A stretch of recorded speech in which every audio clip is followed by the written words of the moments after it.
everyone. Welcome to GLP session number 9.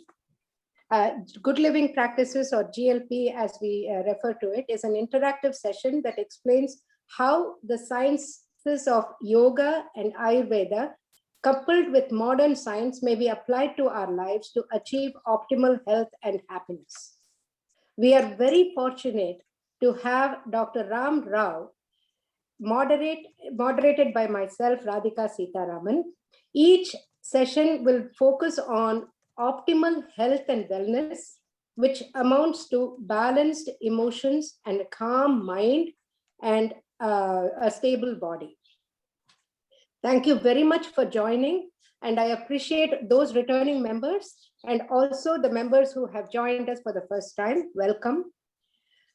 Today is, as I mentioned, GLP 9, and we will be exploring how to boost the physical, mental, and emotional immunity by strengthening the sensory gateways, also known as portals or Pancha Gyanendriya, with a focus on the mouth and nose and sense of taste and smell, respectively. Sensory organs are the gateways, connection to the body and mind and emotions, strengthening and nourishing the mouth and the nose. And these sessions are based on the best-selling book by Dr. Ram Rao, Good Living Practices, and this is available on Amazon. And so this is something that if you wish to, you can purchase. And it is coordinated, and these sessions are coordinated and hosted by North Bay Hindu Center, which is a non-profit that is established to establish a Hindu temple in the North Bay. And we facilitate these sessions to bring benefit to the community.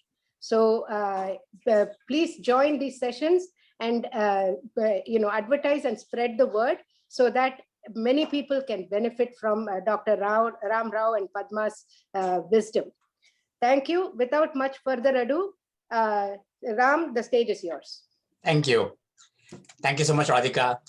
Good morning to everybody here on the Pacific coast, and good afternoon to everybody else in other time zones. Thanks again for joining me on another session of Good Living Practices. As Radhika mentioned, Good Living Practices is using our body, mind, and emotions to function as one unit 24/7 in order to achieve optimal health and immunity.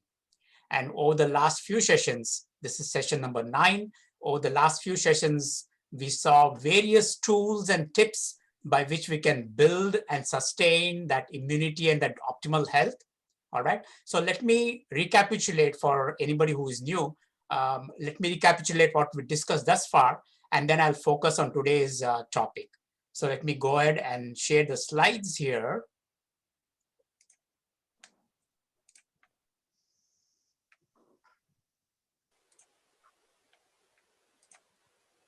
I hope you can see the slides. Yes. All right. So immunity, we see this term here, especially with the pandemic. Everyone talks about immunity, and the general impression is that immunity is something that is in the physical body. But please remember, immunity is just not physical. Immunity is at the level of the mind and at the level of emotions as well. So if you want to sustain optimal health and wellness, you have to have immunity at all 3 levels of body, mind, and emotions. And in the past 8 sessions, we talked about the various tools and tips that we can bring about in our day-to-day life in order to build this immunity. All right. So we talked about cooking as a meditation. We talked about conscious way of eating our food. We talked about the benefits of physical exercise and how we can engage our mind and emotions as we do our physical exercise. I also spoke about mental training exercises, because physical exercise is not just the only thing. You have to even exercise your mind as well. And in this case, when I talk about mental training exercises, we're talking about brain exercises. And I talked about the various ways by which you can mold, or how you can sculpt the brain and the neurons that project outward, the neurons that communicate with the different organs of the body. I talked about selfless service and the benefits from selfless service at the level of body, mind, and emotions. We also talked about fasting, and I specifically focused on Ekadasi fasting. And we now know the benefits of fasting thanks to modern science and the research that has gone on the mechanism that goes behind the whole concept of fasting. And I also brought in the topic of the sensory organs, the Pancha Gyanendriya, and we talked briefly about the first three sensory organs and how it's extremely important for us to maintain and sustain the functioning of these five sensory organs in order to build the immunity. The five sense organs, the ears, the skin, eyes, tongue, and the nose, these serve as the portals or the gateways to our own body and to the brain. We use these five senses to draw external information, okay, and then translate that objectively into a subjective response. In other words, if you take healthy, positive impressions through your senses, your subjective response will be the feelings of happiness and harmony. This will help in building immunity. On the other hand, if we absorb unhealthy impressions through the five senses, we experience suboptimal health, and then we fall prey to health issues and suffering. So it's extremely important that we regularly tune and maintain the five sensory organs. If you recall, I give the example of our car. Every 3,000 miles or every 4,000 miles, we take the car out for tuning and maintenance. The question is, how often do you maintain or tune your body? And one way to tune your body and your mind or your brain is making sure that your five sensory organs are perfectly maintained or perfectly healthy. Okay, because these serve as the main filters or the gateways. It's akin to nourishing the body, brain, and emotions. In the previous sessions, I talked about the sense of sound, which is the ears. I talked about the sense of touch, the skin, and I talked about the sense of sight, which is the eyes. All right. So today we'll focus on the sense of taste, which is the mouth and the tongue, and the sense of smell, extremely important. So smell. The nose is a gateway to the sense of smell. When we talk about the sense of smell, we're talking about flavors, aromas, fragrances, and even unpleasant smells. Okay, what happens is when we breathe in, okay, this is the olfactory stimulus. Olfactory stimulus is detected by the nose. And then when you recognize a specific smell, it's because these smell stimulating substances, we call it odorants. Okay, these odorants, they bind to specific receptors in the nasal cavity. From the nasal cavity, these receptors, they directly link to the olfactory lobes of the brain. Okay, so there's a direct connection from the nose to the brain. And the minute the receptors bind to the nerves of the olfactory nerves of the brain, okay, they generate a signal. And that signal then gets processed in the brain, and then it tells you whether that smell is the smell of a jasmine or a rose or a hing or asafoetida or jadamamsi, or the smell of the gas from the auto vehicles or from the pollutants in the air. Now, what is interesting is the smell areas of the brain called the olfactory lobes in the brain. These are the most oldest areas of the brain, in the sense that when we say oldest areas in the brain, what happens is when you are born, right? When the sperm fuses with the egg, and then around 3 months time, when the nerve starts to establish, the first part of the brain that gets established is your areas of the brain that is involved with the smell sensations. And so the smell sensation area of the brain is considered to be the oldest part of the brain. And that's the reason why that area of the brain is also responsible for your emotions, for your behavior, and guess what? For your memory. And that's the reason why smells are closely associated with emotions. There are certain smells that will actually evoke long forgotten memories of special occasions. Okay, these could be occasions both positive and negative. In fact, because these are associated with emotions, certain smells will evoke certain memories that can relate to your own personal experiences. In fact, I still remember whenever I get the smell of asafoetida or hing, I'm remembered of my younger days when I was growing up as a child. Back in my grandmother's home, she used to prepare fresh soups with asafoetida, and that used to, it used to trigger me those. It used to trigger those memories. So it's amazing how the smell is connected with the memories as well. In addition to the smell memory connection, the sense of smell is closely associated with the sense of taste as well. And that's one of the reasons why when you lose a sense of smell, you also lose a sense of taste. And this is very much evident when a person suffers from cold. Okay, when your nose is blocked, when you have a chesty lungs, okay, not only do you lose a sense of smell, but you also lose the ability to taste food as well.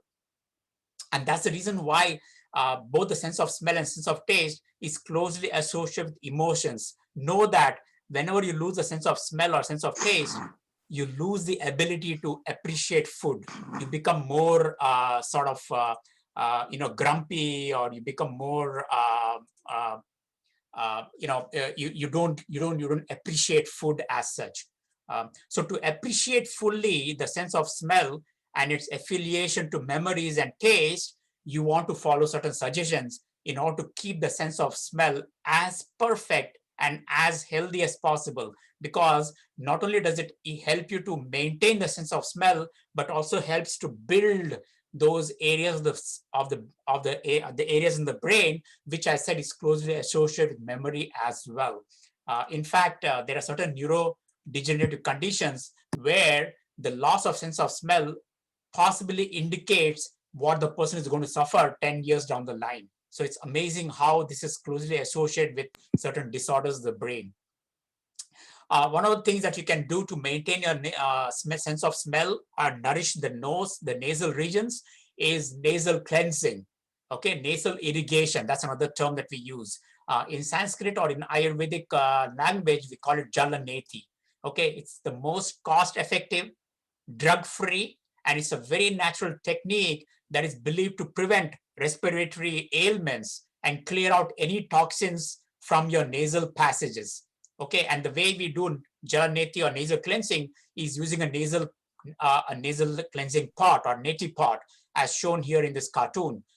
This has been around for centuries. It is now available in every store. You can possibly get it, different shapes, different sizes, different kind of material that they use. Doesn't matter, as long as you are able to do the function of cleansing your nose. It has been around for centuries together in the Ayurveda and yoga tradition, and its popularity and usage is increasing. In fact, a lot of people are now using neti pot as a way to sustain their immunity and their immune strength in and around the nasal areas. And it's so interesting because Ayurveda talked about using the neti pot or the nasal cleansing technique. One of the things that we do is we add salt in the water so that it maintains the osmolality and the osmolality in the nose. Okay, and now research-based studies have shown very clearly that people who do surfing on the sea or on the ocean, okay, because they often fall quite a good number of times in the waters as they surf, okay, and what happens is automatically they take in the water into their nose. Those people are more resistant to cold and flu and respiratory elements. So, and the scientists have studied and attributed that function to the salt and the water present in the ocean that goes into your nose that cleanses out all the toxins. So, neti pot is, you don't have to do surfing in order to cleanse your nose. You can do using the jalaneti or the neti pot. The other technique that we normally advocate in the yoga and Ayurveda field is Nasya Karma. Nasya Karma is a tradition which involves administering herbal oils or herbal powders or liquid medicines through the nostrils. This therapy is believed to cleanse and open the sinuses and the channels of the brain in order to improve oxygenation. Okay, oxygenation directly influences brain function. One of the things that you're seeing in the pandemic is that people who have the infection, their oxygen levels fall below 94. Okay, for a proper functioning of the body, physiological metabolic activity, we need to have our oxygen levels anywhere above 95% saturation, all right? And one way to achieve this is to make sure that our nasal passages are not blocked or are not infected. And one way to ensure that is doing nasal therapy or oil therapy. Ayurveda recommends these techniques not just to clear the nasal passages, but it also helps in curing migraine headaches. Okay, it also helps to clear any problems with the nose, with the voice. If you have any emotions, so this is one technique where the emotions, mind and brain can function as one unit, because any problem with the emotions, one way to mitigate that is to do nasal cleansing by pouring oil into the nose. So anxiety, fear, nervousness, dizziness. So, if you're nervous before an exam time, or if you are nervous just before your job interview, the best way to mitigate that fear or the anxiety is to drop a couple of oil drops into your nose, each nostril, and then you'll really feel very alert and you'll feel more confident. Conjunctivitis, which is actually the eye problem, but it can be alleviated by using this technique through the nose. Nasya therapy, just like the neti pot, is becoming very popular in modern medicine, mainly because of its profound capabilities of treating a lot of neurodegenerative conditions. A lot of compounds are introduced into the nasal cavity, and what happens is directly enters the brain. This technique of nasal delivery through the brain is now being adopted by modern medicine as well, because we have realized that the passage from the nose to the brain is a direct entry. And so for people who have diabetes, or for people who have other issues with the head, insulin therapy, or people who have emotional issues, direct administration of drugs through the nose is a very common technique that is being used now by modern science. It's non-invasive, it's very fast, and it's very affordable as well. The other thing is, a lot of people come to me complaining about losing their sense of smell. Remember one thing, one way to improve your smell sensitivity is to train. As I said earlier, one way to train your brain is to keep on exposing your nerves to certain stimuli. And in this case, you're exposing the nerves in the nasal passages to certain smells. In fact, Helen Keller, who was born deaf and dumb and blind, she developed her sense of smell by actually exposing herself to various kinds of smells. I think we're getting a lot of background here, so let me mute people.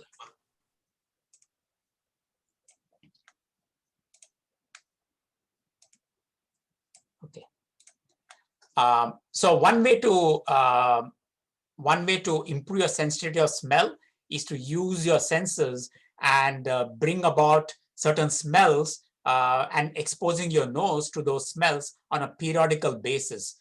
For example, you can bring either some herbs, some kind of herbal teas, or coffee. Coffee is another great way. Coffee powder is another great way to improve the sensitivity of the smell.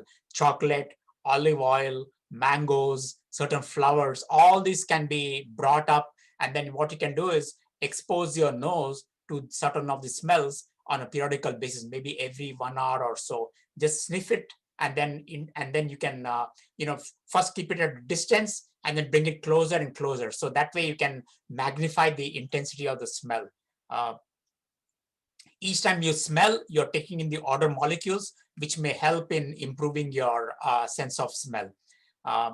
And people have noticed, there have been a lot of studies where researchers have noticed that they were able to enhance the olfactory nerves in the brain by improving the sense of smell. Sense of smell and the sense of taste go hand in hand. Okay, the sense of taste, there are specific taste buds on the tongue. We call it the gustatory cells. These cells are the ones that we call as taste buds. Okay, and they are located primarily on the upper surface of the tongue. When it comes to sense of taste, the chemical particles in the food, they bind to the taste buds on the tongue, and these then stimulate the nerves, which then goes to the brain, and then the brain processes that information and then it tells you, the brain then sends back the impulses that tells you whether something is sweet or salt or sour or bitter or pungent or astringent. Now, both the sense of taste and the smell, they decrease in sensitivity as we grow older. Okay, and the problem is, it does not the decrease in sensitivity of sense of taste, of smell, because they're closely linked to the brain and the memory centers of the brain. What happens is, as the sense of smell and as the sense of taste decreases when we age, it also causes structural and functional alterations in the brain.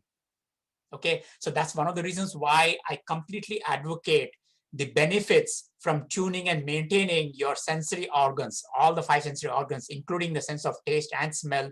Okay, not only does it help to benefit the taste and smell responses, it also helps to build and sustain the nerve centers of the brain, especially the memory centers. So the question is, when it comes to taste, what is it that we can do in order to sustain the benefits? Okay, one way to do it is tongue cleaning.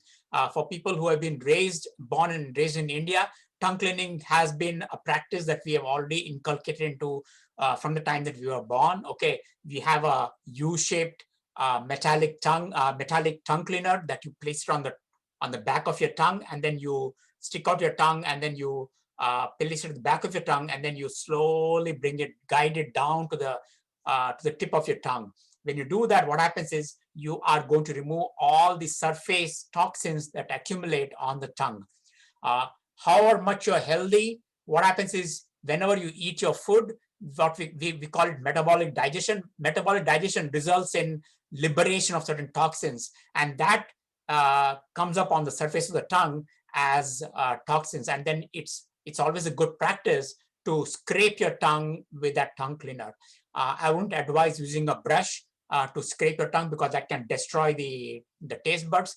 The most safest way is to use a metallic, not a plastic, but a metallic tongue cleaner. It's available in all the pharmacy stores. Okay, and halitosis. Halitosis is a condition where there's a bad breath of the tongue, and that is one of the reasons could be accumulation of stuff on the tongue. In addition to that, tongue cleaning is a good habit because it prevents any kind of infections in the gums. It prevents any infections in the teeth as well. So this is a very good practice to clean the surface of the tongue. You can do that after every meal, or you can do that at least once in the morning when you wake up, after you wake up. The good thing is, once you scrape the tongue, it also stimulates digestion. It also stimulates and strengthens the internal organs. The other thing that Ayurveda recommends is chewing bitter tasting herbs. Bitter tasting herbs, because of bitterness. Bitterness is a sort of what we call anti-infective and anti-inflammatory. So it prevents any accumulation of bacteria or growth in the tongues, in the taste buds, and in the teeth, because of the antimicrobial properties of the bitter tasting herbs. If you recall, people especially who were born and raised in India, we used to use neem branches. Neem branches is very bitter. It flushes out all kinds of toxins. It improves salivation. It reduces hunger. So for people who want to lose weight naturally, one way is to chew bitter herbs. And it also helps to flush out the toxins from the tongue. In this country, you can, so what are the herbs that you can use to chew? You can use the branches or the twigs of neem or giloy or guduchi. In this country, similar kind of herbs or stems would be from the plants of chamomile or dandelion or burdock. These 3 Western herbs are very similar to neem. They are very bitter. And so you can pluck out the stem or the twig. I would suggest using a little, not very thin and soft, but a little harder one. So you can easily chew on the stem. So chew on both the ends of the teeth, and then chew until it becomes very soft, the ends of the twig. Okay, and then you wash your mouth. A very good practice, very sort of non, it doesn't require much amount of payment. You don't have to spend a lot of money, and it's a very safest method to make sure that your mouth and your tongue are properly cleansed. The other topic that I like to talk about when it comes to mouth cleansing is oil pulling, also called Gandusha in Ayurveda. It's a beautiful technique wherein you, once again, you build and nourish your mouth, your tongue, and your teeth. and your gums as well. Oil has got is a sort of an anti-infective and antimicrobial. That's one of the reasons why traditionally in India, if you notice, all our pickles, what we do is we make it in oil. Why? Because oil prevents the pickles from getting contaminated by bacteria. The same application you can do the same principle holds true when you take the oil in your mouth. What happens is the oil prevents the growth of bacteria and other kinds of organisms in the mouth.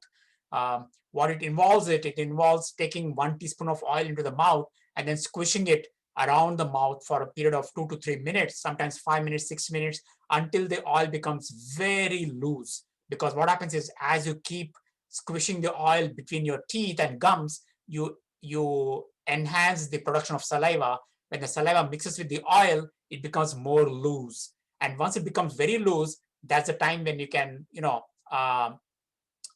draw out the oil either into the sink or you can throw it out in the yard and then wash your mouth.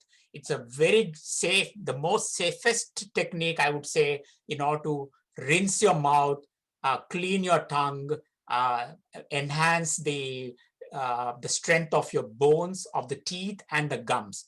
And it's a very safe practice that you can incorporate.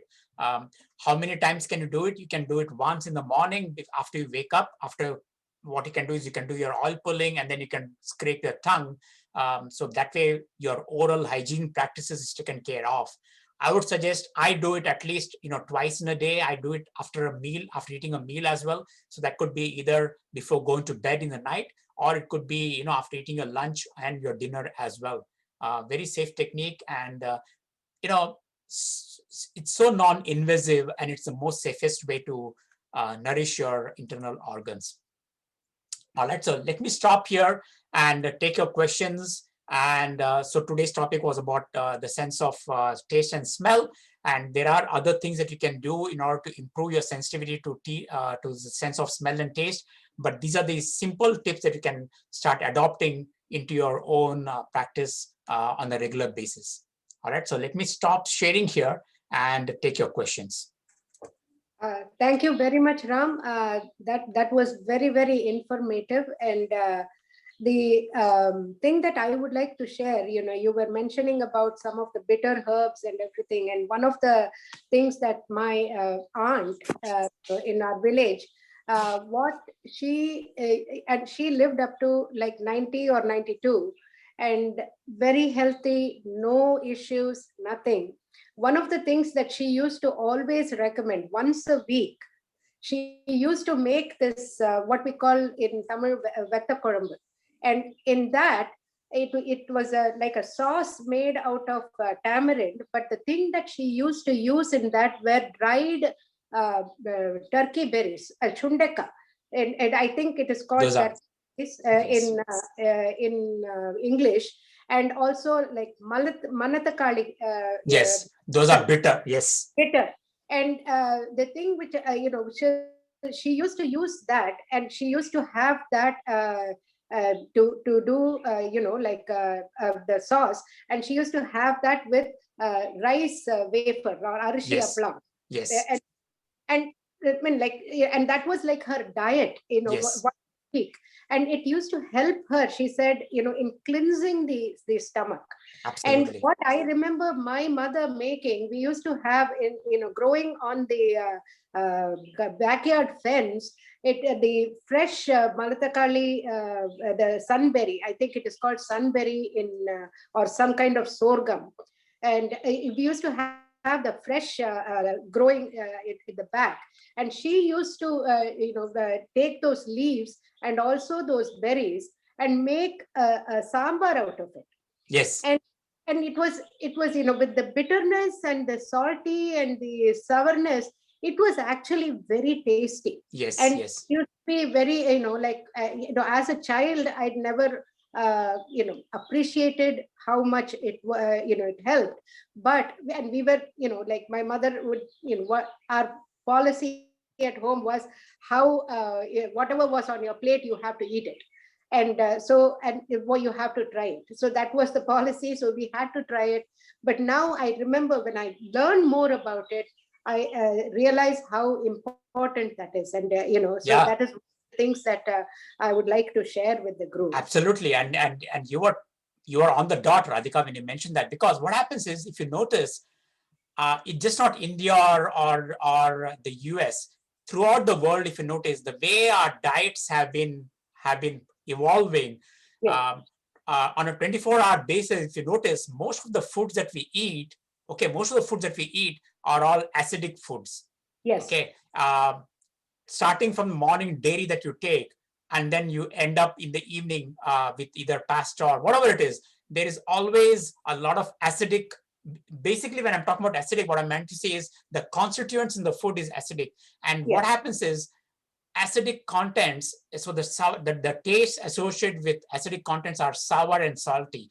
And what happens is, these acidic contents are a great nourishment. It's a great environment for bacteria to grow.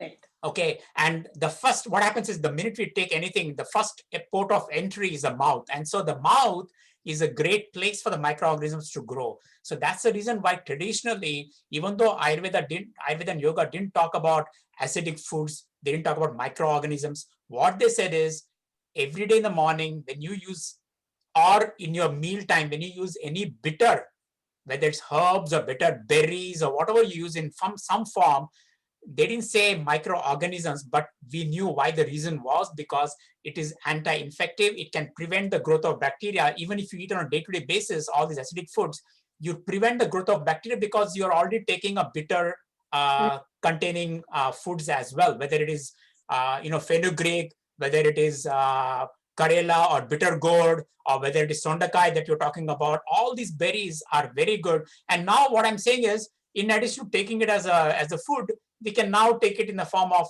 bitter herbs, or you can do oil pulling, which actually neutralizes everything that can possibly grow in our environment, because the mouth is a great environment for bacteria to grow. There's no doubt about that. It's a super bacteria love our mouths, they love our tongues, they love our gums, because they can grow very well in that environment. And so we need to do everything we can, and of course even the nasal passages as well. So that's the reason why. And of course the ears, the eyes, these are all great centers for the bacteria to grow. So that's the reason why we have to do our roles, our duties, in order to prevent this growth. There was one question from Tom, and yes, you can definitely, I would suggest, if you don't have a practice of doing it before you go to bed in the night, then the best way is in the morning before you start your breakfast, as soon as you go in the bathroom, do your oil pulling. And or my suggestion is, if you're doing some activity, if you have a habit of looking into your phone first thing in the morning, do all that. Make sure that you're at the same time multitask. So take a teaspoon of oil into your mouth, and while you're squishing it into your mouth, do whatever activity you want to do, whether it is shaving, or whether it is applying oil in your body, or whether it is watching your phone or watching your laptop. So if there's one activity going on here, and you can engage in some other activity. So for 5 to 6 minutes, keep on squishing the oil. Great technique. And then at the end of the thing, just throw it down the yard or throw it into the sink. Nothing happens because it's a teaspoon of oil. It won't clog your drainage. Because what happens is, a lot of pharmaceutical concerns, they don't like this because it's not helping them, because they're losing money, because they're not engaging in mouthwashes and all those alcoholic based cleansers using oil. And so they send out these instructions saying that, oh, you're going to clog your plumbing and all with the oil. It doesn't happen that way, because we're not taking a big bottle of it. We're just taking 1 teaspoon. It doesn't clog the plumbing at all, because the minute you wash your drain with the water, everything flows out. So don't worry about that aspect. But yeah, please cultivate that habit of doing it at least once, if not more than once. Yeah. And I think Shankari had a question about whether to do it before or after brushing in the evening. In the evening, my suggestion is, it doesn't matter whether you do it before or after, but if you have a habit, please keep it. Whether you can do it before brushing, you can do it after brushing, doesn't matter. But as long as you keep that habit, that's very good for the entire as an oral hygiene practice. Okay. What kind of oil? Yeah. So we were talking about bitters, right? So try olive oil. Olive oil is bitter, and it's amazing. I started loving olive oil because of its bitterness taste. In the beginning, you might find it a little, but Don't worry, that's all in the brain. The brain is saying, I don't like it. But remember, please, it's very good. You can use sesame oil, you can use coconut oil, you can use olive oil, you can use peanut oil. It doesn't matter whichever oil. In fact, there's one more benefit to oil pulling, and that is, as we grow older, what happens is we have these TMJ joints, okay, the mandibular joints. And this is the area which is very weak. It becomes very weak as we grow older. And then you start having pain whenever you open your jaw to eat your food. For some people, it is very, I mean, the pain is so unbearable. And you can take a steroid shots and all that, but that's going to cause a lot of side effects. One of the best ways to strengthen that mandibular joint is oil pulling. Oil pulling strengthens these joints so that you won't have the pain. Oil pulling helps to maintain your hearing because it strengthens the ears as well. It strengthens the eyes as well. So you can do any oil if you want. Once you have the habit of doing any oil, try castor oil. Why? Because castor oil is more viscous and requires more effort. The more effort you use, the greater is the strength on the joints. So you see how you are actually, by a non-invasive techniques, you're strengthening the eyes, the ears, the mandibular joints, just by taking a teaspoon of viscous oil. So oil, keep castor oil as towards the end once you're habituated to it. But until then, you can use any kind of oils. It doesn't matter. Okay. I think there was a question on nose dryness. Yes. So what are the suggestions for nose dryness? Yeah, absolutely. Nose dryness can be, so you don't want the nose to be too moist and too dry. Too moist and too dry, both these are good environments for the bacteria to. So when it's a moist condition, bacteria can multiply a lot. When it's a dry condition, bacteria can infiltrate a lot. So both conditions are not good. Okay, so you should never leave your nose dry. So the best thing is, if at all you feel that your nose is drying out, your sinus is drying out, the best thing is take your small, I would suggest, there are specific nose application oil that comes with a dropper. So the way I do it is, what I do is whenever I go out for my physical, I go to the gym or I go for my walk. So whenever you are engaging yourself in a physical exercise or a walk, what happens is, because of the activity, you are absorbing the oil better. Okay, so what I do is I apply oil on my shoulders, my neck, my hair, my eyes, ears, nose. Okay, and then I go out, I just step out to go for a walk, or I go to the gym. So when I'm engaging those practices, the oil gets absorbed better. Okay, so that's one thing. The other thing is, every 1 hour or every 2 hours, especially for people who experience drying of the nose, just take that oil with a dropper and then close one nostril, add it to one nostril, and then breathe in. Breathe in for 2-3 times.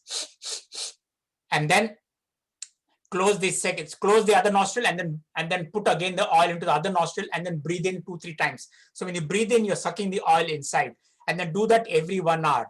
My friends, you don't need any other medicines. You don't need any other things. You don't have to spend money on all these fancy medicines. Oil is the best method to keep your nose moist. Okay, it doesn't give it overly moist, but it is enough to prevent any bacterial growth, and it is enough to keep your nose from drying out. Extremely good technique. Yeah. Thank you, Ram. I think, even on the question of the neti pot, that, that's something I saw recently, even with the COVID, it was something that many doctors. Yes. Yeah. Absolutely. Neti pot is the best technique, especially because, remember, I told you about this study where they've done with surfers and they noticed the benefits. So that's when they realized that neti pot is a great technique for a lot of people. And so a lot of pulmonologists, or the doctors who are involved with lung conditions, the minute you enter their office and you tell them about your problems, they'll give you a neti pot. They'll say, use this. And neti pot is becoming a very, very common technique. A lot of pulmonologists are recommending it. Kaiser, actually, if you go to Kaiser, if you have a plan, Kaiser talks about neti pot. If you don't have a habit of neti pot, initially it may be a little troublesome, because you want to make sure that when you add the water through one nostril, it has to flow out from the second nostril without any problems, without any disturbance. It should flow out like the way you open a tap. It should flow, whatever you take in, you should come out. Okay. Initially, you may find a problem. It might enter your sinuses, it may enter even your brain, and you may say, oh, this is a wrong technique and I'm not going to do this. But don't worry. The first couple of times you might find it difficult, but once you get a feel for it, it becomes very easy. The minute you tilt your head and open your mouth. So remember one thing, if you don't have a habit of doing neti, you should tilt your head in a certain position sideways, and then you should open your mouth. The minute you open your mouth and tilt your head, water will automatically flow in from one nostril and flow out from the other one. Okay. So I have mentioned in my book all these details. Okay. But if you still have problems, just write to me or let Radhika know, and she can forward the emails to me, and we can tell you the correct way of doing it. But a great technique to start off your the post-pandemic season. Yes. There are two questions. I'm going to take one question which is related to the dry nose and then go to the other one. Which oil is to be used for dry nose? Which oil you use? Generally, we recommend, so in Ayurveda, we always recommend sesame oil. Sesame oil is very safe. Sesame oil is not very viscous. At the same time, it's not very loose like coconut oil. The other advantage with sesame oil is even in winters, it won't solidify. Okay, coconut oil, the problem is coconut oil or ghee. Ghee is the best, but the problem with ghee and coconut oil is that it solidifies in the winter, so then you have to warm it up. And sometimes what happens is when you warm it up, you might even heat it up. You don't want to heat up the oil. Okay, so the safest way without worrying about melting or solidifying is sesame oil. Sesame oil is the best. Mm. And there's another question on what about Navaje, or I hope Navage, nasal care. I have no idea about that. I mean, there are a lot, if you go to Amazon or if you go and Google search, there are a lot of things out there that talk about nasal care. I do not know what they use, but if they use certain, so here one thing, modern medicine always likes to use alcohol-based things, because alcohol is a very good antibiotic. Okay, sort of antibiotic. So that's why your mouthwash also contains alcohol. Some of the nasal care solutions also contain alcohol. Alcohol may not be conducive for a lot of people. So that's the reason why I suggest that, try to stay away from those alcoholic based solutions, whether it is mouthwash or whether it is nasal care. Try to use as much as possible. And you don't want to use pure water either. Pure water is not good for the nose because it doesn't maintain that osmolarity. So that's the reason why we always talk about using oil-based rinses, both for the nose and for the mouth. When you mention, and this is a question I'm asking for myself, what does osmolarity mean? Yeah, so what happens is there's a certain pH in the nose and in the mouth. Okay, you want to maintain that same pH. That's one thing. The second thing is any fluid present in the nose, okay, we have this, what we call the sinus fluids, and the salivary fluid in the mouth, okay, they maintain a certain viscosity. Okay, you don't want to disturb that atmosphere. You want to maintain that same pH and you want to maintain that same viscosity. And that's the reason why even, as I didn't know why Ayurveda was recommending oils, only as a researcher and a scientist, I went back and looked at the properties and I said, aha, no doubt they were our forefathers or our sages in the Ayurvedic tradition mentioned oil, because what happens is the oil maintains the same pH and it maintains the same viscosity. So that's the reason why they use oils. Alcoholic based solutions also maintain the same properties. The only thing is, as I said, alcohol has got its own disadvantages, at least for certain people. And the other question that I have is from Shankari. Sometimes we put oil in the ears also. Is it recommended? I know we covered it in the last session, but if you want to... Absolutely. Remember one thing, my friends, when we talk about the 5 sensory organs, okay, and you want to know what is a common thing that you can use for all these 5 organs. So skin, we know we can use oil massage. So we can gently apply oil on the skin. Okay. Eyes, absolutely safe. Sesame oil, drop it in the eyes, no problems. Anything else you drop in the eyes, it's not safe. You can feel burning. Sesame oil or coconut oil, apply it on the surface of the eyes or inside of the eye, absolute no problems. Nose, no problem. Mouth, you can do oil pulling. Ears, same thing. Sesame oil or coconut oil, extremely good.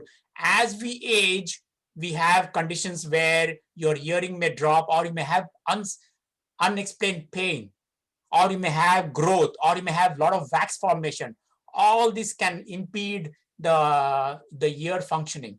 Okay, safest way, oil, sesame oil or coconut oil. So you see, one substance, okay, very good for all the 5 sensory organs. So that's the reason why, I mean, I'm a scientist, by the way, I'm a neuroscientist. And if there's anybody that is skeptical about all this, it has to be me. But I have done it myself. Okay, I've experimented on my own self, and there are people who have seen it. I mean, centuries together, we have seen in the tradition of Ayurveda and yoga where people have exhibited a lot of benefits. So that's the reason why I keep saying it's the most safest way. There'll be absolutely no harm. Just one substance, either sesame oil or coconut oil, for all the 5 sensory organs. It's like going to the tuning center and changing all the 5 filters with one component. And I think Rajvi has asked one question that was also in my mind. Yes. About like when you're mentioning about oil, we what the things that we get in the stores, are they good enough? Yeah, are they safe? Yeah, we always worry about that, especially these days. Okay, because now contamination is, yes, we are seeing that in every product, and it has not escaped even the food. Food is also being contaminated like crazy. And I'm from India, and I'm an Indian by heart, but the thing is, I'm a little wary about some of the Indian products that you get in Indian stores. And I'm not being judgmental, but it's just that I've noticed that those products are not safe.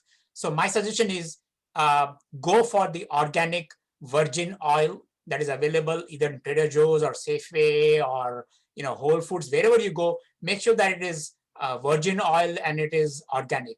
You can bet yourself that is the most safest way. And after all, you are talking about 5 sensory organs. They are very sensitive. Okay, but at the same time, you want to make sure that it's the most safest way. And the safest way is to use the most purest possible of oils. Okay, and I can say organic virgin oil in any form is very good. And you can get that in Trader Joe's or Whole Foods or Safeway, anywhere. Yeah. And as far as food is concerned, sesame oil, I know that in South Indian cooking especially, we use a lot of the sesame oil, which is considered, it is even called nallenne, which means good oil. Yes, and absolutely. And it's supposed to be very good, but it's sometimes for people who are skeptical about using a lot of fats and everything in their cooking, what would you say? If it is used in moderation, is that a good enough? Why would we need to include it in our diet? Well, I mean, you need to have oil in the diet, especially because especially for people of the Indian tradition, we like to use our spices. And the best way to use the spices is to make sure that it gets a little cooked in the oil, because that's when you release all the beneficial aromatic products. Why do you think we start off our cooking by adding oil, and when we add mustard seeds and coriander seeds and cumin seeds, what happens? Because what happens is you want the components from these spices. These are all what we call organic compounds. Okay, organic compounds. And then you also have water-based compounds. Organic compounds can leach out only in organic conditions. Okay, and one of the ways you can create an organic condition is to use oil. That's the reason why we start off our preparations by adding oil and the seeds. Okay, so oil is necessary. At the same time, you want to make sure that you're using the best of the oils. Sesame oil is safe. Yes, there's a question about where to get the best sesame oil. I would suggest, look for the best organic sesame oil. What is that? There's a company now, some mantra, 24 mantra or 365 mantra, some mantra. Yeah. So that mantra stores company, they are producing organic oils and they have very good sesame oil. I would vouch for that. So those are very good, very safe as well. You can get the most safest oils in other stores like Trader Joe's and Safeway. The only issue is they are a little more conservative in the sense that they don't process it very well. They don't process it completely, so you may get unprocessed sesame oil. It's a little darker in color. You might find it's I don't like that oil, but it's quite safe. The only thing is it's not so processed. But if you're worried about that part, then just go and buy those 365 mantra oils, which are safe. 24 mantra. 24 mantra, not 365. Sorry, I'm confusing my numbers here. 24 mantra. Yes, thank you. Any other questions before I move on to other questions we have received in the email? Any questions from the panel, from the audience? Can I just share one experience? Yes, sure. Absolutely. We talked about two things I wanted to say. You probably covered it. The neti part rinsing. Now, if you have any allergy problems, that takes care of that also. That's the first one. And the second one is, if you are a pitta dosha or a vata pitta dosha, sometimes you have a high jataragni in your stomach, or if you have any digestive issues in your stomach, excuse me, you also have, it comes out, it indicates itself, the discomfort in your tongue. So when you do this oil pulling regularly, it takes care of that too. Because I grew up with the understanding that whenever I used to tell my mom that I have my stomach is hurting or there is boil in my tongue, she'll just put some spoon of sesame oil, and it is literally like magic, literally like on-off switch. You take a spoon of sesame oil and the boil in your tongue goes away. So I assume the stomach gets pacified too. So absolutely. The oil pulling, somebody had written before that it helps in the sensitivity of the teeth, but it's amazing that because when you have boils in your tongue, sometimes it even doesn't help you talk properly. It hurts so much. So you take this sesame oil or do this oil pulling on a regular basis. It's like literally magic. So I just want to share that. Thank you so much for sharing your experience, because one of the questions that Radhika is going to put up later is from one of our readers who wanted to know what are the benefits, and if not benefits coming from me but from the audience itself. So thank you very much for sharing your experience, because that's a for people out there, this is a live experience from another person who is talking about the benefits. So yes, so what happens is whenever we eat our food, please remember one thing. Even if we can, especially Indians, we love to eat a lot of spicy food. It's the palate, right? The taste, the satisfaction in the brain. But remember one thing, spices are not good for everybody. Sometimes certain spices can actually hurt us. And one of the first places where it can hurt is our tongue. Even though it is very subtle, it can create, as Vaidehi mentioned, can create a lot of cracks or boils on your tongue. Okay, and the best way to pacify that is to do oil pulling extremely good, because oil takes care of the cracks, oil takes care of those ulcers like formations on the tongue when you eat, especially if you're eating any spicy food. That's one thing. The second thing is with neti pot and allergies. I'm glad you brought that up, Vaidehi. Thank you so much. So if you have any issues with allergies, or if your noses are blocked, or if you have a lot of sneezing, or if you have a lot of flow out of the mucus from the nose, please don't do neti. Please don't do neti at that moment. Okay, you don't want to do anything. You don't want to allow that to subside. Okay, any problems. In fact, if your nose is blocked, you don't even want to do neti, because neti will not open up the blocks. It will even create more problems. You may even get a headache. So wait for the blockages to open out. Okay, and maybe another session I can tell you another nice way of opening out nasal blockages. Simple ways, yoga asanas, to simple ways to open up the nose blockages. Okay, but whenever there's a nose blockage, please don't do neti. Wait for the nose blockage to relieve itself, and then you can do neti. And yes, definitely for people who have allergies, especially now in the springtime when there's a lot of pollen in the air, if you think your nose is cleared and you don't have any headache or anything, do neti pot on a regular basis. The salt in the neti pot actually helps to sort of strengthen the immunomodulatory functions in the nasal areas, so you can overcome your allergies as well. But please remember, one neti pot or two neti pots will not help. You have to do that at least continuously for 6 to 8 months, which will take care of your allergies next year. So if you are having allergies now, do it now. It'll take care of allergies next year. Okay, so it's a time-bound process. Okay, it's not something immediate, but yes, benefits are there definitely. Yes, I mean, like, Vaidehi, that was a very beautiful segue to our question that we had that Ram was mentioning. It says, do you know of people that have benefited from any of your tips that you have provided in the last 10 months? And you have started it out with all the oil pulling and the benefits that you have mentioned. And one of the things that I can say for myself is, my eating habits have improved. And I have always been conscious about it, but my eating habits, based on what Ram has suggested, and also the way I cook, the way I prepare my meals, has improved, has definitely, it's gone to the next level, and it has helped me manage my, I've lost weight, and also it has, I feel energized. So I can share that with the group. And also I would like to actually open it up to any of others who would like to share. And I know a few of you have shared some things in the group chat, but if you can come forward, especially Chandar and Jyotsna Basu, they had shared about their experience. So if you want to, please share that with the group, that verbally, that would be great.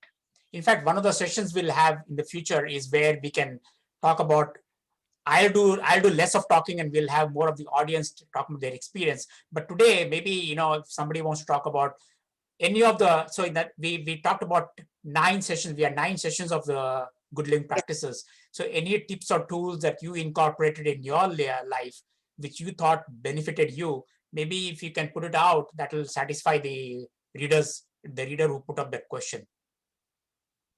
So somebody wants to come forward, because if I say, it'll be like a practitioner talking about it, so there'll be a bias. If Padma says, again, it will say, oh, Padma is Ram's wife, so because they both are in that field, it does. So if somebody non-outsider talks about it, that will benefit. Okay, I think Chandar and the Jyotsna are ready to talk about their experiences. Yes. So this is Chandar, and I have been diabetic for, I think it hit me when I was 40 years age, and I heard from the doctors, and they said, yeah, you are type 2, and when you are 40, you get to it. And I considered, okay, that's my fate now, I have to live with it. But listening to Ram and many of my other friends, I made some changes. And I just want to share with the group that I used to have metformin and glipizide and even Madhunashni from Baba Ramdev at one time. And that was like 2-3 years ago. But today, I do not take any medication at all. I have stopped all of them. And one of the game changer in this was, and I was still sitting on metformin, not able to get rid of it. And I talked to Dr. Ram, and he said that the Karela, the bitter melon, the way I have been eating for 20-30 years is not the right way to eat. Most of us are eating the bitter melon, we mix it with onion, and then we cook it. But when we do that, we are possibly losing all the benefits. So what Ram suggested was a very simple method. And that method was just take 1 Karela a day, put it in the water in the morning, and let it get to the boil stage. As soon as it gets to the boil stage, shut it off. And then have the half of the water before lunch, 30 minutes to 45 minutes before lunch, and half the water 30 to 45 minutes before dinner. And then eat the Karela with the food, whichever food you are eating. And I just want to say that just doing that dropped my sugar level around 50 points. Wow. That's a huge game changer. And that's how I was able to get rid of metformin. So any of you who have any diabetic issues and you want to talk to me, call me. You're all welcome anytime. I will be glad to help. So just to let you know, everybody, so what Chandra did was actually, I mean, he didn't say too many things here. He's very modest, but he was motivated, and plus he wanted to make sure that it comes down. He didn't want to depend on the medicines. And second thing is talking to him and Josna, I know that they remember our first session where I talked about cooking and eating as a meditative act, and that's what they were following. They were paying attention to what they were eating. What they were eating, how they were eating, chewing, and so all those things helped in making those changes. All from your book. And the tips are wonderful in the book. The tips are wonderful. Everybody should at least read the tips if you don't have the time to read the whole book. Yes. And you also mentioned, Josna, about the benefits of oil pulling helping you with your sensitivity. Yeah, that was like a miracle. Yes. It was, I did not expect it. I just thought, let me try it. It is the simplest thing to do. I do it first thing in the morning, just a teaspoon of coconut oil or even olive oil. I mean, whatever is on my cooking counter at that time. And I just, while I'm giving my kitty the food, doing, taking out stuff from the thing, and that's it. But I do my brushing after that. I do. So maybe I should first do brushing and then the oil pulling. No, it doesn't matter. It doesn't matter. Okay. Actually, even I do my brushing after the oil pulling. Okay. Yeah. Okay. Because what happens is sometimes some of these oils may have some smell. So the best thing is do your oil pulling first, and then you can do your brushing later. Okay. And then it's so easy. It's just, and then I was surprised. What? My tooth was sensitive for maybe I would say 2 months. I've been using the Sensodyne. I've been using, salt water, but it didn't go away. But the oil pulling within less than a week, gone. Yes. It's gone. Yes. That was amazing. And just to let you know, let the audience know, I talked to Chandar and Jyotsna because I have a diabetic condition, and I'm trying to assimilate and adopt some of those things that they are practicing. I'm hopeful that it will help, and also from Ram's book. So I just wanted to let you know, to be continued. Hopefully this will have a good result on my medication too. We're all on the path together. Yeah. Yes. Radhika, I just talked to Ram yesterday, and he has a technique for you to enjoy your dosa. Maybe he can share. With millets. We can talk about that. Yeah. Maybe another session. Yeah. So I have two more questions actually on the chat that I want to do before we move on. Does sesame oil help with asthma, and how to reduce phlegm? Yeah. So, it's interesting because in Ayurveda, see, again, when we talk about this, I'm certain aspects I bring in modern science, but certain aspects I talk about Ayurveda.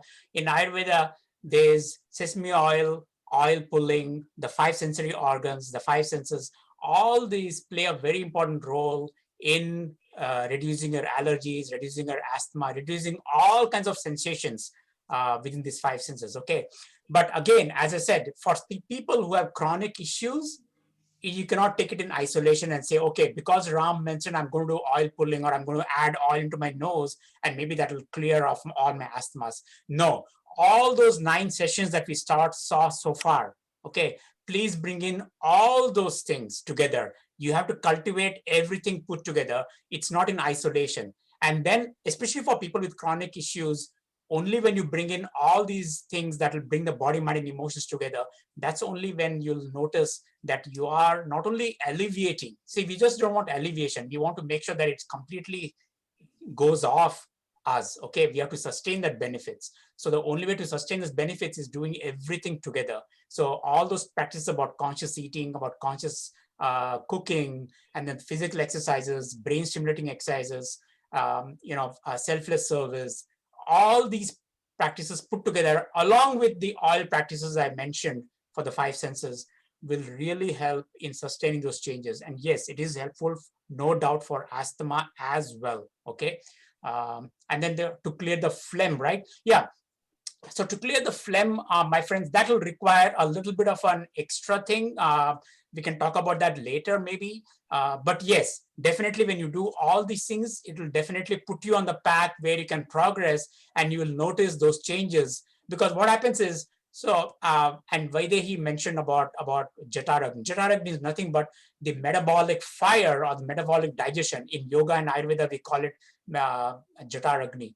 And that metabolic fire is the one that keeps your immunity. Okay, when you talk about the physical, not just physical immunity, but the immunity at the level of the mind and at the level of the emotions as well.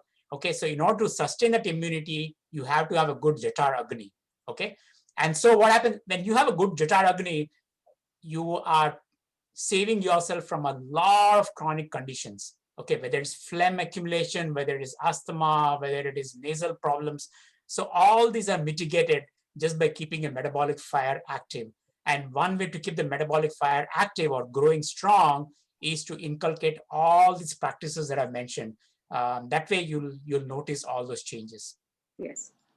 So I have one last question before we can think about ending the session. And I would like to also appreciate the audience, because this session is actually meant for about like 45 minutes to an hour, but we have noticed recently that it has increased, it has gone over an hour, and that is thanks to all of you for staying with the program. And it shows Ram's dedication and his wisdom is so much needed for all of us to benefit from it. So I thank you for that. But there's one more question that we are going to have. It is regarding the topic of selfless service. I know we have talked about it in the past, but what it is, the question we have is, what is wrong if I tell my neighbors, friends, or associates about my charitable work? I like the world to know that I'm doing so it will motivate them as well as to do selfless service. So that is a question, Ram. I know this has come before, but it is also a question that you probably can elaborate even more. It's a great question. So I'm thinking about how I should exactly put this. Okay, let me tell you about a real experience. This has come from one of my students, okay, who has a great following in Facebook.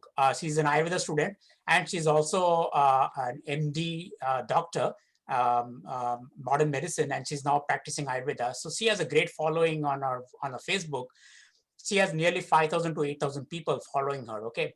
The other day she mentioned to me saying that she's doing a lot of selfless service, and in order to motivate people to be doing selfless service, she puts it on her Facebook as to what all she's doing on a regular basis. Or I fed this many people, or I went to the charitable organization, and I went to the aged home, and I did this work and all that. And she puts photographs.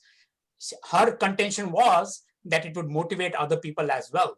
But she ended up getting only 2 or 3 likes for that. Okay. And she's coming to me and saying, Ram, I'm doing such a noble service, and how is it I'm getting only 2 or 3 likes, whereas somebody else puts a song and that person gets like several likes. So then, the question is, so I asked her, I said, what is it you want? You want more likes, or do you want to do a selfless service for your own benefits?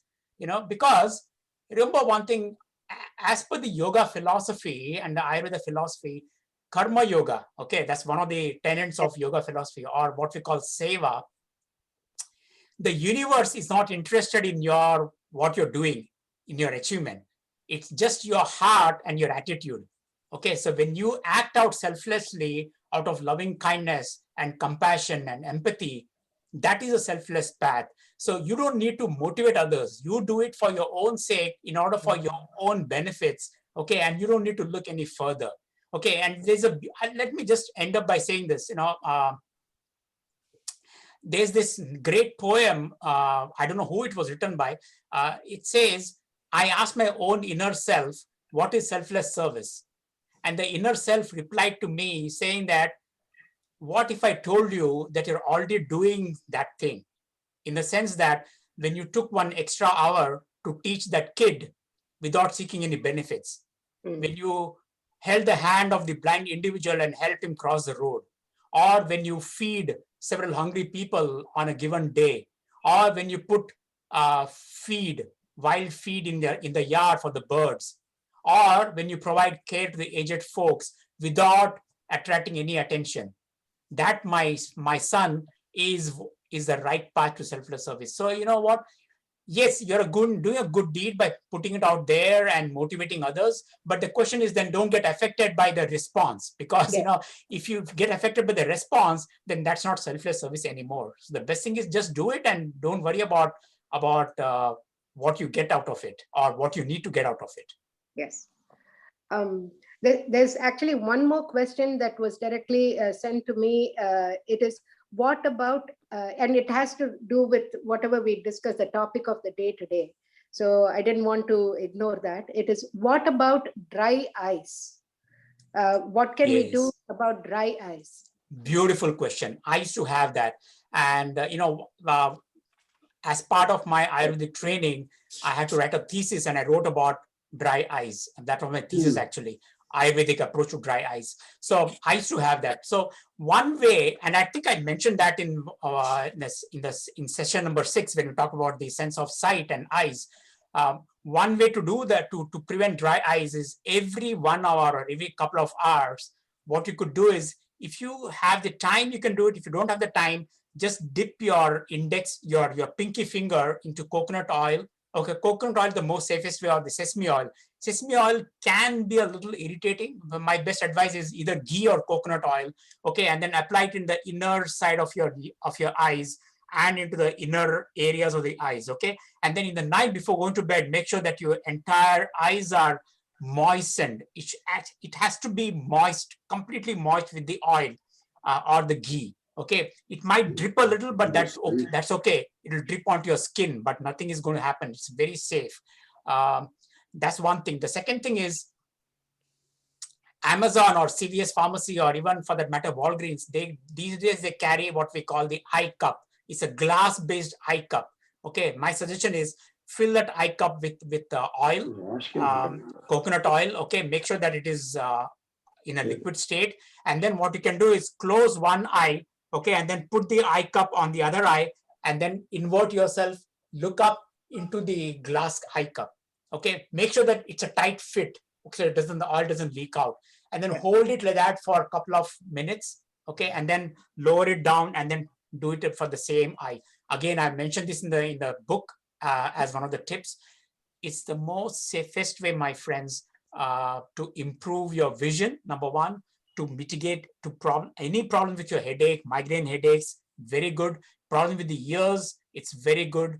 I mean, you may wonder, what am I doing by putting in the eye? But please remember, these are all interconnected. And so whatever you're doing with the eyes helps with the head, helps with the ears, helps with the throat as well. Okay, and of course, it helps with the eyes as well.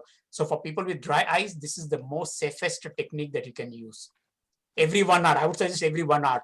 So, what you can do is, especially now in the pandemic situation where you're working from home, since you're sitting for a long time, every 1 hour, get up, do all these practices, apply oil in the eyes, apply oil in the ears, apply oil in the nose, and then come back and sit. And then remember one thing, if you do all that, you can come forward. Your boss will be really surprised by your attitude, by your behavior, and by your answers, because you'll be presenting yourself with very good answers. Yes. So I think if anybody has any other questions, if nobody has any other questions, we can move towards ending this session. And just to remind everybody, the next session for the month of July, as we said, it's every first Sunday, right? The first Sunday of July is July 4th. Since it's a long weekend, we will not have a session in the month of July. We'll see you all in August. And then there was one question about somebody saying that they need to know the topics in advance so they can prepare. So what I'll do is I'll send a link I'll put the link on the GLP WhatsApp group. I'll tell you the topic 2 weeks in advance, because what happens is I have a timetable of all the topics that I would like to address, but the problem is some of the attendees, they like to talk about something else, and so I change the topic, so it may not be the same as what I planned out. So 2 weeks before our meeting, I'll post it on the WhatsApp group about the next topic. Yes. Okay, so just to let you know, in the month of July we will not meet. We'll We meet will again not in the month of August. Yes, we will be meeting again in the month of August, the first Sunday as usual. And there is one last question that somebody wants to know, a recommendation of a good toothpaste. So toothpaste to use, yes. You know, I'm not a dental guy. I have no ideas what is the best for you. I mean, I know people who have sensitive teeth, they like to use Sensodyne. Some people Yes. use other kinds of things. There's a big controversy about whether to use fluoridated toothpaste or not. Fluoride is now not recommended, at least in this country. In India, it's okay, but in this country, they say not to use fluoride because that can cause more dental cavities. So my suggestion is, if it's toothpaste, just ask your dentist the next time you go to your dental hygiene. Just ask your dentist as to what will be the best for you, and they would recommend that. Meanwhile, just use oil pulling and oil-based therapies in your mouth. That way, what happens is you become less sensitive to any toothpaste, for that matter. Yeah. The sensitivity to toothpaste only comes because your teeth are weak or your gums are weak. The best way to strengthen them is to use oil-based therapies. That way you will overcome the sensitivities to any kind of toothpaste. So, yeah. And so I think brings us to the end of our this session. And thank you very much, Ram. As usual, benefiting from your wisdom is, I look forward to this session. Even though I'm a moderator, I'm also an ardent follower. And so, I benefit from this session, and I know it is a lot of information to assimilate, but Correct. we will be keeping on, we will be talking about this, and it makes total sense once you absolutely slowly, once you, and I'm talking from my personal experience that, it might seem like an overwhelming thing of, oh, I should do this, or I should do that, or I do it little by little, do it step by step. And small steps. You will find that, and that is what I am trying to practice with, making small changes. Many of the things, it's like, oh, okay, I'm ready for this next step now. I'm ready for this next step now. And so it is helping. Before we leave, I would like to invite all of you, we are trying to prepare the lesson and topics for discussion from August onwards. And so you have about a month, 6 weeks time. So please send any topics that you would like covered. We have certain things that we have in mind that we want to cover, but and Ram, if there is anything that you would specifically like to cover, your questions or anything, please send it to Ram or to his email, or you can send as a chat message to us through the group, or you can send an email to contact us at northbaytemple.org. So please do that, so that then we can serve you and help you to achieve as a group. We can be successful. So, and please do visit the North Bay Temple website. There's a lot of information there. Recorded versions are available of the GLP sessions. Plus, there is a tab for donation as well. So if you want to open your pockets, you can do that as well. Radhika is very humble. She doesn't say that, but on our behalf, I'm saying it out. Thank you, Ram. Thank you so much. And thank you, everybody. Have a wonderful, wonderful summer. We will see you in August.